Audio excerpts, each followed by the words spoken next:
We all know about America's racist past. Slavery, Jim Crow, black codes, segregation, and the civil rights movement come to mind. But what many of us don't know about is the form of racism called sundown towns. Hi, I'm joined by Arshia and Javeria as we take a deep dive and look at this form of racism that many of Americans don't know about. We ask ourselves why this isn't taught in schools and what effect these towns had on American society. To begin, during the early 1900s, many African Americans started to move up north, called the Great Migration, trying to escape segregation. Their thought was that Jim Crow and racism was primarily a southern problem and would be less intense in the north, but boy were they wrong. African Americans met just as much, and if not even more, segregation in the north. They were met with lynchings and more segregation than in the south, in the form of sundown towns. When looking at the overall picture here, we need to have an understanding of what a sundown town is. Simply put it, a sundown town is a form of segregation where all African Americans and other unwanted individuals had to leave the borders of said town before sundown. To begin, sundown towns started with the end of slavery and the Civil War when Reconstruction began, and former slaves now had the power to live wherever they wanted.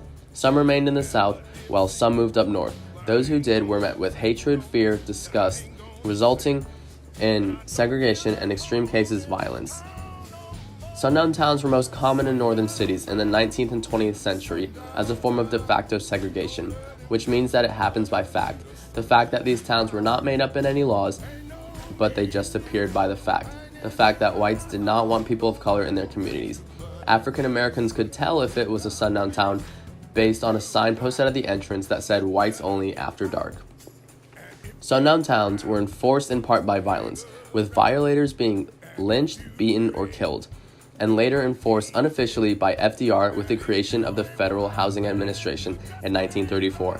The FHA ensured that sundown towns would remain by creating unofficial white-only neighborhoods and communities by primarily focusing on building suburbs for whites and not selling houses to people of color, and by not granting loans to African Americans, ensuring that neighborhoods remained white. The practice of sundown towns continued into the 21st century with the unethical practice of redlining, where people of color were purposely not shown housing and communities in good areas, or by the realtor raising prices, or by banks not granting loans to people of color. While examining this topic, my group looked at primary sources. These included a sign with the words, "Whites only within city limits after dark." Another included was the Green Book for Negro motorists. And the final source is a sign with the words, "Black men don't let the sun catch you," and "Saint stop." These sources show the importance of the topic and how it needs to be talked about more by the fact that these signs definitively prove America's racist past. The first sign looks professionally made, all neat and clean, while the second sign looks disheveled and homemade, showing how racism in America was mass-produced not only in the factories but in our minds.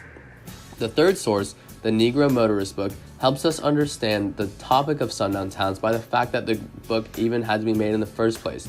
The book was used to guide African American travelers safely throughout the United States in a time of uncertainty for people of color. This source shows the danger that people of color were in during this time period. In summary, sundown towns were a form of de facto segregation enforced by violence to keep people of color out of white communities. Next, we have Arshia talking about real examples of sundown towns and their effect on the country as a whole.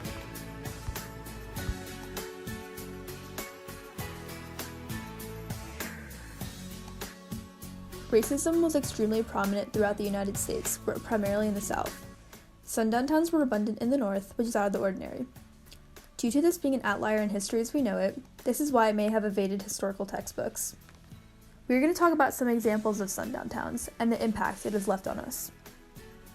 Even though sundown towns were everywhere, there is almost no information on the topic until sociology professor Jim Loewen researched and wrote about it.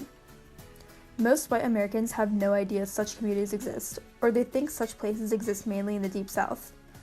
Ironically, the Deep South has almost no sundown towns. Mississippi, for instance, has no more than 6, while Illinois had almost 500. Historians in sundown town communities do not discuss this because it would reflect badly on their communities. Utica, Ohio, is a town with a wide range of known racism. The town is 97% white and had sundown towns only several decades ago.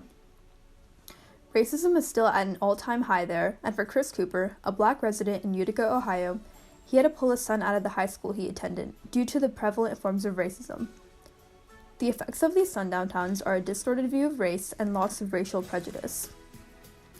Anna is a town of about 7,000 people, including Jonesboro.